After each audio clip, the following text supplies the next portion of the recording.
These chicken and potato burrito bowls have over 1,000 calories and 62 grams of protein to help you gain weight and put on muscle. They are made up of rice, potatoes, and beans for carb sources to bump up the caloric load, and marinated chicken thighs to provide the majority of the protein. They'll only take you about an hour to prep. Here's how you do it. To best utilize our time, we're going to start with the rice and chicken since they require the longest time to cook. This recipe is going to use 5 cups or 750 grams of cooked rice for the final dish. Depending on what kind of rice you use and how you prepare it, that will be around 300 to 320 grams of dry rice. Rinse that rice till the water runs clear and then get it cooking. Next, you can prepare the marinade for the chicken. Into a large bowl, add 1 tablespoon or 15 grams of oil and 2 tablespoons or 30 grams each of lime juice and orange juice. Then you can add in 2 teaspoons or 6 grams each of the following seasonings: paprika, cumin, garlic powder, onion powder, and ancho chili powder. Next, add in 1 teaspoon or 6 grams of salt and mix all of the ingredients together. Take a couple of spoonfuls of the marinade and reserve it aside for later use. To the bowl, add in 2.5 pounds or 1,135 grams of boneless, skinless chicken thighs. Toss the chicken around in the marinade until it is completely coated across all surfaces, cracks, and crevices. If you wanted to allow this to marinate for an hour or two, that would be nice, but as I've mentioned before, waiting is for dead people, so I'm not going to do that. You can coat a large sheet pan with aluminum foil and spray it lightly with oil. Lay the chicken down onto the pan with the smooth side facing down and roast it at 425 degrees Fahrenheit or 218 degrees Celsius for 12 to 14 minutes. Once the chicken is in the oven, you can prepare your vegetables. Cut 3 medium-sized potatoes or 500 grams worth into a large dice. I like to include the potatoes for some flavor and textural variation in this meal. It would be doable to just add extra rice instead of the potatoes, but that would increase the total volume by a significant amount and make it harder to consume. The potatoes help keep things more interesting. Add the potatoes to a large bowl and drizzle in 1 tablespoon or 15 grams of oil and then lightly season with salt and pepper before tossing them to coat with the oil and the seasonings. I use the air fryer to cook these for ease and speed, but if you don't have one, you can throw them in the oven with the chicken. The potatoes can get air fried at 400 degrees Fahrenheit or 204 Celsius for 15 minutes or until sufficiently browned. If you use the oven, it will likely take a bit longer. Now that the potatoes are started, take 2 medium bell peppers or 300 grams and cut them into thin strips. I'm using 1 green and 1 red pepper for some variation, but it makes no difference what color you use. Next, take 1 medium-sized onion or 200 grams and cut it into thin slices as well. The last bit of chopping is to take half of a bunch of cilantro or 30 grams worth and roughly chop it into small pieces. Around this time in your prep, the 12-minute timer on your chicken will have completed and you can pull it from the oven to be cut. Chop the thighs into a large dice and place them back onto the sheet pan. Here is my chicken after 12 minutes in the oven. If you have thicker sized chicken thighs and they aren't cooked all of the way through, that's alright, as these will be going back into the oven underneath the broiler. Once all of your chicken is cut and back onto the sheet pan, take the marinade you reserved earlier and mix it into the chopped meat. Toss the chicken around in the marinade and juices and spread it around across the pan so that it's evenly spaced out.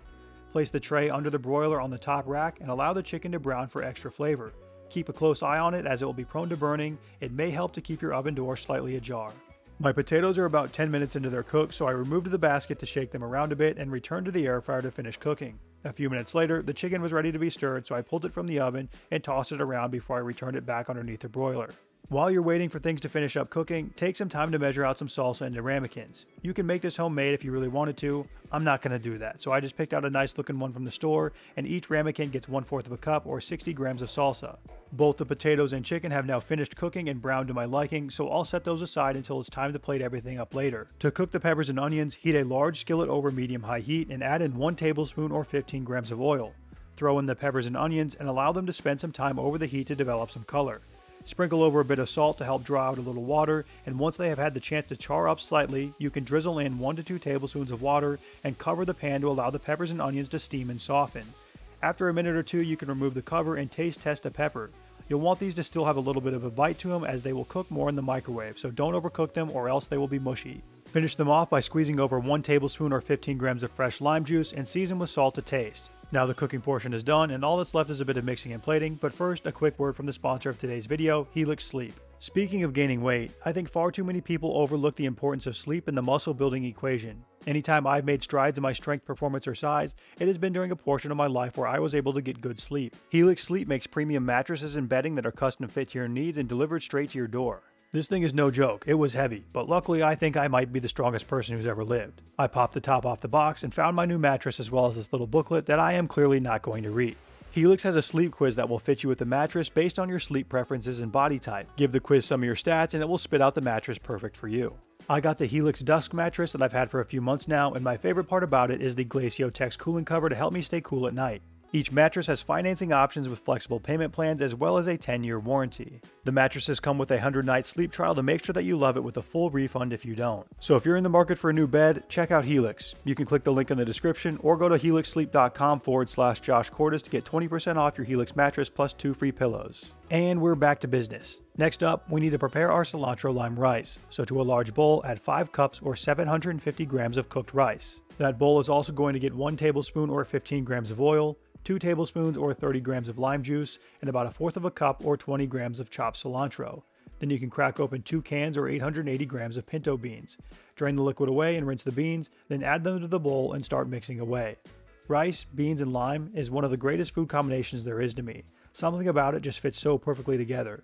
Season that rice with salt and pepper to taste and adjust any flavors with lime juice or cilantro as you see fit. Now we're ready to plate. This recipe is going to make 5 servings, so lay out 5 meal prep containers and divide all of your ingredients between them, starting with the rice and bean mixture as the base layer. Then you can layer the potatoes, peppers, and chicken on top. If you eat all the meals by the end of the week, it doesn't matter if one meal has slightly more than another. It's all going to even out at the end of the week because the amount of food doesn't change.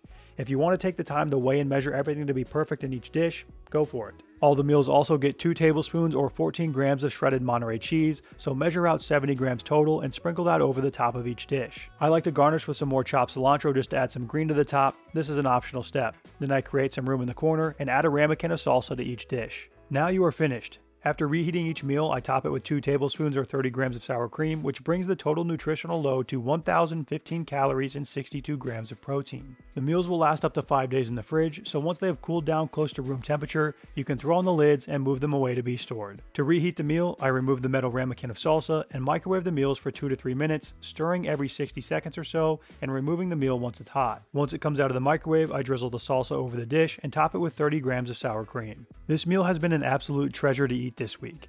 It is packed full of flavor and it goes down so easy. One of the biggest revelations I had as a young buck trying to put on weight was that certain foods will make your bulking experience exponentially easier. Sure, you could just slam Oreos and ice cream every day, but that probably isn't the path many of you are looking to take. Foods such as rice and beans with something to lube it up like salsa or sour cream is a pleasant combo to the palate. It doesn't require much chewing, and because of its softness, it kinda just slides right down, making it a breeze to eat in big quantities. Ground meats also fall into this category of easier to eat foods. I feel like chicken breast has become the stereotypical food of fitness, and because of this, the average Joe often thinks they need to eat it to get big. Yeah, it's an awesome source of protein, but it's also incredibly hard to eat in large amounts, so if you're bulking, it might not be the best choice. It took me right about an hour to prep these 1,000 calorie burrito bowls as I filmed this video. The full written version of the recipe will be posted to mealprepmanual.com, and that link is included down below in the description. Remember that if you are trying to gain weight, maintaining positive energy balance is key. That means that the energy that you intake through food should exceed the energy that you expend through your daily living and exercise. Highly palatable, energy-dense meals like these burrito bowls can certainly help you to reach your goals. In addition to your eating though, you'll want to pair it with a well-structured training program. If you're going to spend the time, the effort, and the money to eat big during a bulking phase, you surely don't want to waste the greatest period to gain strength or size as well. So train smart, train hard, and use all of that food to your advantage. Okay, bye.